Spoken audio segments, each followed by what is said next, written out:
Hey, it's Craig. I just wanted to let you know that you can listen to Canadian History X early and ad-free on Amazon Music, included with Prime. Hey everyone, Craig Baird here.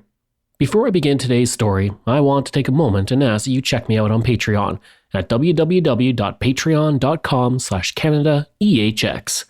There are several tiers with great benefits, from ad-free content to t-shirts and other cool stuff.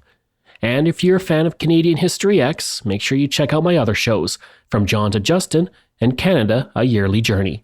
And don't forget, you can also donate directly to the show at www.canadaehx.com. It helps keep this show going. All right, on with the show. Before I get to the episode, I want to mention that in March, I'm hitting 3 years since I started podcasting full-time, and I want to do a Q&A episode, so I'll answer questions about Canadian history, about myself. Just email craig@canadaehx.com. A listener's note. The following episode contains coarse language, adult themes, and content of a violent and disturbing nature, and may not be suitable for everyone. Listener discretion is advised. For 8 years, a francophone woman in Quebec waited to find out if she was going to jail. She lived through a trial that sentenced her to multiple years of jail time, an appeal, and numerous delays by the provincial government. Yet, she continued to wait. Her crime? It wasn't murder, treason, or theft. It was simply organizing people to make a difference. But for the provincial government of Quebec, the crime was inexcusable. They called her a communist, a Russian agent, and words I won't repeat here. All she had done was spend her adult life helping workers gain more rights, safer work conditions, and better pay. The government saw this as sedition, and this woman was enemy number one. And despite the repeated arrests, trials, and harassment, she always put workers and unions first, even ahead of her own hopes and dreams for a family and a normal life. Almost a decade after she was arrested, she was nearing the end of her wait. Her name was Madeleine Parent, and she's one of the most respected union organizers of the Great White North, and today I'm going to share you part of her story. I'm Craig Baird, and this is Canadian History X.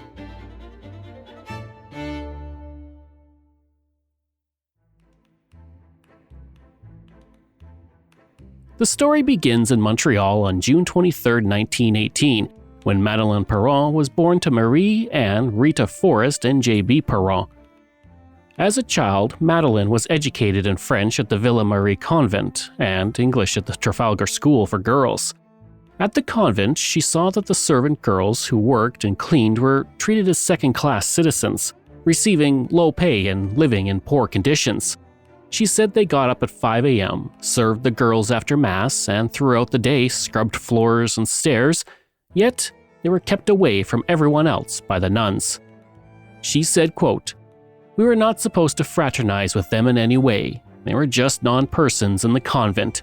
I simply could not accept that," end quote. In 1936, Madeleine enrolled at McGill University to pursue a Bachelor of Sociology, and it was there she became interested in protesting and activism. Little did she know, this would define her life. At the school, she took part in her first collective action through Canadian Students' Assembly campaigns to seek financial aid for students dealing with poverty. She also joined Catholic associations and was part of the student movement in Quebec. At McGill, she also met a student from British Columbia named Val, who became her husband in 1941. And if you think it was meant to last, it wasn't. They divorced a decade later. In a yearbook photo of Madeleine of an unknown year, the caption said, "Give up what perished long ago, and let us love the living." She would put that caption into practice throughout her entire life. After her graduation in 1940, Madeleine began working as a secretary of the Montreal Trades and Labour Council Organizing Committee. At the time, union activity was dominated by men. In 1942, she started working as the key union organizer with Kent Rowley for the United Textile Workers of America in Quebec. She didn't know it at the time, but she and Kent would change labor rights throughout Quebec. But it would not be an easy journey. With them at the helm, the union began to grow, and by 1946, 6,000 textile workers were led by Kent and Madeleine. Together, they began a strike against Dominion Textile in Valleyfield and Montreal on behalf of the International Ladies Garment Workers Union. The goal was to improve the working conditions for the women employed by the company. Other unions, dominated by men in Quebec, were not interested in women forming a union and believed their strike was not worth the trouble. Madeleine said years later, quote, "The overwhelming majority of striking workers were women and francophone women. Their interests were being betrayed by the union leadership." End quote. While the company settled the strike in Montreal, the Valleyfield plant strike continued. The company had a powerful ally in the Quebec government who saw unions as the first step towards communism, and nothing was worse than communism for the government. At the time, Quebec was led by Maurice Duplessis. As premier, he was extremely anti-union and again saw all union activity as communist plots. And to say that Duplessis hated communism would be an understatement. He would say, quote, "Communism must be considered the top public enemy, despised and to be despised." His government enacted the Act to Protect the Province Against Communistic Propaganda, which gave the Attorney General the right to prosecute people who spread communism on private or public property. It also banned all communist publications, also known as the Padlock Law because it allowed the government to lock up businesses and homes with padlocks if communism was suspected on the premises. Anyone who violated the law could spend up to a year in prison. The law was struck down by the Supreme Court of Canada almost 10 years later in 1957. But going back, Duplessis immediately declared that the Valleyfield strike was illegal. But that didn't stop the strikers. On August 13th, Madeleine was arrested and charged with seditious conspiracy and public charges that she was a communist. Sentenced to 30 days in jail, she was freed when the Court of Appeals reversed the verdict. The North Bay Nugget said, quote, "She speaks both French and English with equal ease and often carries on a conversation in both languages at the same time. Quiet and businesslike when not addressing a union meeting, she is a ball of fire on the speaking platform. Standing about 5'3", Miss Parent is worshipped by the union rank and file, both men and women alike." End quote. The arrest didn't dampen her efforts as she continued to fight for what she believed in. Eventually, the strikers won, and they formed a union to campaign for better working conditions. For Madeleine, this was the first strike of many, and the first victory as well.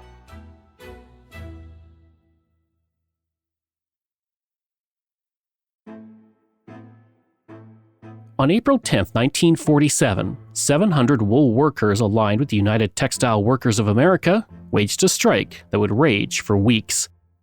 The workers were looking for a 15-cent an hour wage increase, union shop provisions, and 6 legal holidays a year. Madeleine said years later in 1988 that, for the first 3 weeks of the strike, picketing was peaceful. Everyone was out. Around this time, Duplessis began to make public statements about the strike and communism, which led to public outcry and repeated confrontations between the strikers and police. This resulted in multiple arrests. Between May 2nd and May 7th, 1947, Madeleine was arrested 3 times in connection with the strike. On May 7th, she was charged with influencing employees to go on strike and was eventually released on $2,000 bail. Kent was arrested and released as well. Antonio Barrett, the provincial minister of labor, stated, "We had Madeleine Parent arrested because she was the cause of trouble. With bandits like herself, she organized trouble. Madeleine Parent wants to organize strikes to advance her communist ideals." Gilbert de Years, president of Years Limited, the company the workers were striking against, said, "The truth is that Rowley and Miss Parent, through this latest move, are seeking personal vengeance against me. Rowley and Miss Parent will soon learn that we cannot be blackmailed or scared." While out on bail, their arrests did not stop for Madeleine. On May 21st, she surrendered to police because she had been discussing strike strategy with the union leaders when she heard there was another warrant for her arrest. Once again, she was jailed pending arraignment on charges of seditious conspiracy and intimidation. This time, she was refused bail. On June 27th, Judge Aim Chase sent Madeleine and Kent to trial. He stated that her actions were violent and seditious, stating, quote, "These speeches are clearly a seed of discord and hate prejudicial to good public order and to the security of the state." End quote. Madeleine was released on $11,000 bail, much of it raised by union members. And while she was out, she was not going to stay silent. She continued to criticize companies in Quebec while also speaking at union events to raise support for the Canadian Congress of Labour. She was also appointed as the acting Canadian director of the United Textile Workers of America. She said, "2 months ago, I felt certain I would go to jail this fall.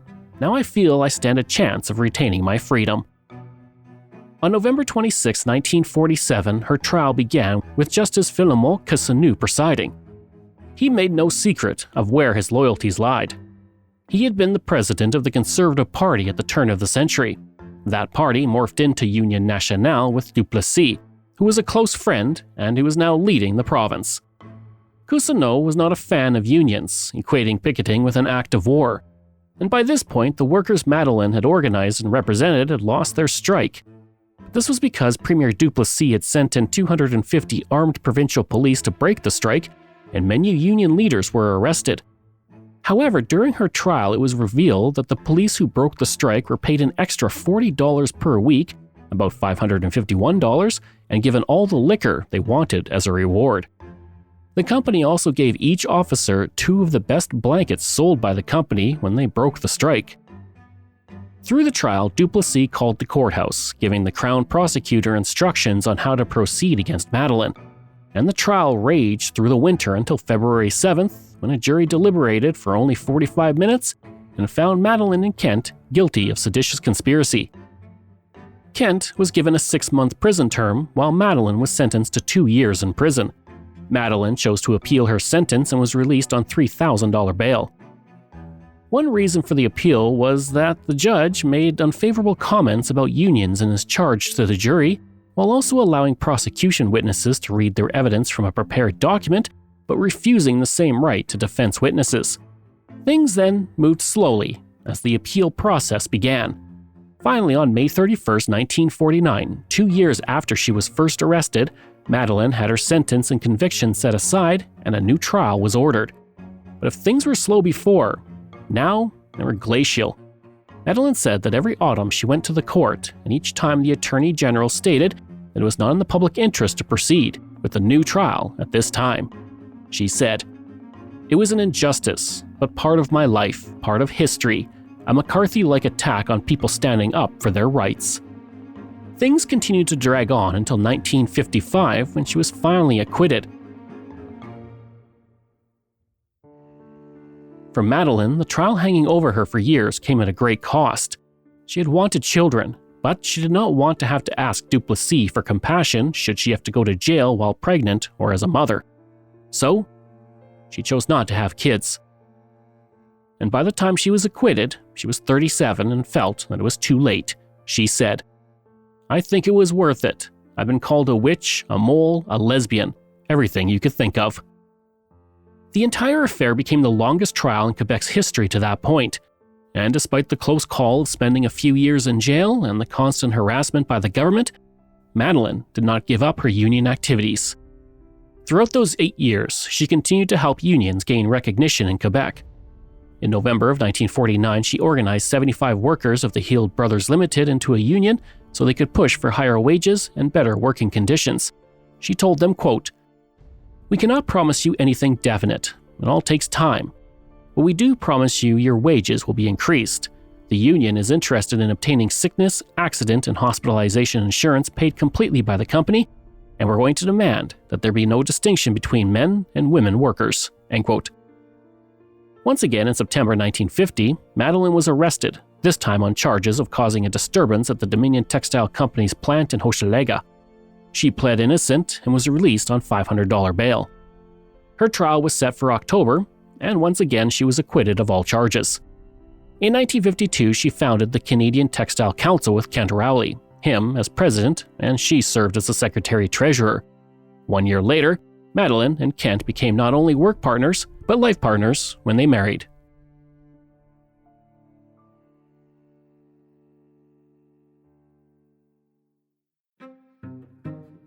By this point, she had gained the respect of many male workers in trades such as forestry and mining, and her voice carried a great deal of weight. At this time, she also wanted to make Canadian unions independent from American interests. Until then, most Canadian unions had US-based headquarters, but Madeleine and Kent refused to sign a contract with their headquarters, causing a split with the American unions. This began the push for the couple to create an independent labor movement, and the goal would take them over a decade to achieve. Meanwhile, Madeleine continued to be harassed for her union activities. On March 10, 1954, she was fined $25 after she pled guilty to distributing circulars without a permit. Typically, the fine for the offense was $10, but the judge raised the fine since she was a union organizer who was also advising others to distribute the circulars. That same year, Madeleine attempted to increase her political power to help unions by running for a seat on the City Council of Montreal. Several union workers had requested that she run, but despite her name recognition, she finished with 658 votes, well back of the winner who had 6,000. In 1956, Madeleine led a strike for Harding Carpets that consisted of 700 employees. Backed by the provincial government, Harding Carpets ran a full-page ad in the newspaper that read, quote, "In this strike, communism is not a red herring, but an ever-present danger," end quote. It then attacked Madeleine and Kent directly, stating, "Kent Rowley is a communist, as his associate, Madeleine Parent." Due to her actions, which were seen as contrary to the role of women in the province, Madeleine was constantly harassed by the press, the government, and the church. She was labeled a whore, and rumors spread that she was a Russian and was not even born in Quebec but smuggled ashore on a submarine. It reached the point that she had to produce a birth certificate to counter the rumors. Despite this, she continued to campaign for unions, especially when it came to female workers who were paid far less than men in the same industry. She said, "I believe young women of all origins and circumstances will, in their own way, continue their struggle against long-standing injustices, building coalitions with their sisters around the world and with men who care. They will overcome." In 1956, Madeleine left Canada briefly to visit China for 6 weeks. The trip, which would be recounted in the book Two Innocents in Red China, included psychiatrist Denis Lezieux, puppeteer Micheline Legendre, and a man by the name of Pierre Trudeau, who was 12 years away from becoming the Prime Minister of Canada. Eventually, Madeleine and Kent's efforts to form an independent union and pressure from Maurice Duplessis caused the United Textile Workers Association to push the couple out of leadership. After this, Kent moved to Ontario to build a presence, while Madeleine remained in Quebec. And they would live apart for the next decade as they put their union work ahead of their relationship. Madeleine said this was not for a lack of love, but because they continually answered a higher calling for themselves. She said, "Every time we thought of starting a family, something more pressing came up. Another strike, another cause, another negotiating session."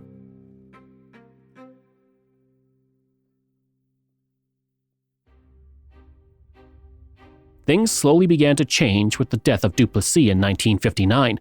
Then came the beginning of the Quiet Revolution of the 1960s that saw the conservative hold on the province by the Catholic Church weaken.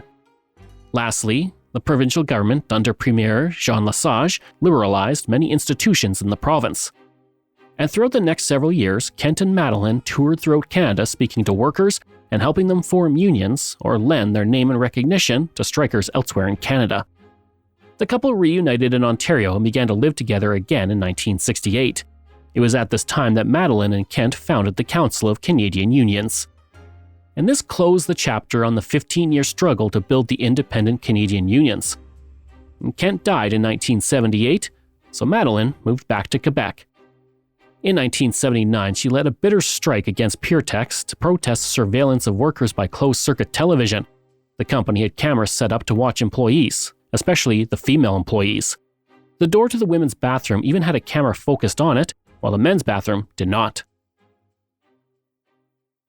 Can you describe the layout of this plant and the position of the cameras? Are they noticeable when you're working there all day? Oh, they are noticeable from the moment you arrive at the plant gates. There is one camera outside. Altogether, there are 9 cameras, 4 of which are on the main production floor where there are about 200 workers.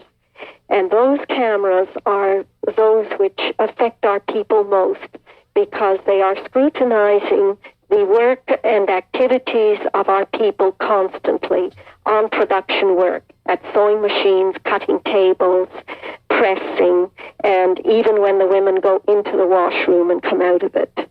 They have what, a camera at the door? A camera beamed on the door of the women's washroom, no camera beamed on the door of the men's washroom. In 1983, Madeleine retired from union work, but she did not leave her activism behind. Instead, she began to focus on women's rights and became a founding member of the National Action Committee on the Status of Women. In her new role, she began to focus on the issues that faced immigrant and Indigenous women in Canada. In an interview with the Montreal Gazette for International Women's Day in 1983, she said, "I think it is important that at least once a year women look back over the battles that have been fought and remember the struggles. In that way, International Women's Day is very important." In 1995, she participated in the World March of Women, and 5 years later, the End Poverty and Violence Against Women March. In 2001, she marched against the North American Free Trade Agreement at the Quebec Summit and spoke out publicly many times against the invasion of Iraq by the United States. And typically, she had little good to say about most politicians. She said former Quebec Premier Lucien Bouchard was not grounded in ideas, while she called former Prime Minister Pierre Trudeau arrogant. But not all politicians gained her ire, though. Of Adelaide Goubon, the man who gave women the right to vote in provincial elections in 1940, she said he was a good premier within the limitations of his time. Throughout her life, Madeleine made a point of not aligning herself with any political party, but instead chose parties based on who she felt was best for Quebec at the time. She said, "I don't think any party would want me. I am very argumentative." Then, after decades of fighting, Madeleine passed away on March 12, 2012 at the age of 94. Rick Solitin, columnist for the Globe and Mail, stated that she was one of the finest labor organizers in Canadian history, while former Prime Minister Jean Chrétien said that she was his hero. Writer Judy Ribic wrote upon the death of Madeleine, "She was fierce, courageous, and determined. Somehow, I don't think we will see the likes of her again." So that was the life of Madeleine Parent. But you might be wondering, what happened to the Council of Canadian Unions Madeleine Kent formed way back in the 1960s? In July 1973, the organization changed its name to the Confederation of Canadian Unions, and the group quickly emerged as a leader for workers' rights and social justice for all Canadians. It became the first labor federation in Canada to call for equal pay for work for equal value. In 1978, it had 26,000 members across 13 unions in Canada. And while the Confederation of Canadian Unions only accounts for a small percentage of organized labor in Canada, it appeals for independence, and new members have helped influence the creation of autonomy guidelines within many international unions. The organization is now applying for membership with the International Trade Union Confederation, the world's largest trade union federation, with 207 million members worldwide.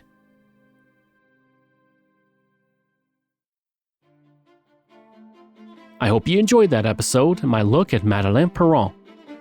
Information from Canadian Encyclopedia, Citizen of the World, Confederation of Canadian Unions, Wikipedia, CBC, Toronto Star, Globe and Mail, Concordia University, The Metropolitan, National Post, Montreal Gazette, Ottawa Journal, Montreal Star, North Bay Nugget, and the Ottawa Journal. This show is researched, produced, and written by me, Craig Baird, with the help of Dila Velasquez. Audio production and design by Rosalind Kufor. If this is your first time listening and you like what you heard, please take a moment and give us a 5-star review to help other people find these amazing stories. And there are so many for you to sink your teeth into. If you enjoyed this podcast, then please check out my other podcasts, From John to Justin, Canada, A Yearly Journey, Pucks and Cups, and Canada's Great War. We love hearing from you, so if you have a show topic you want me to cover, email me at craig@canadaehx.com. Or stop by my website and social media. I'll include all of those in my show notes. Until next time, I'm Craig Baird, and this is Canadian History X.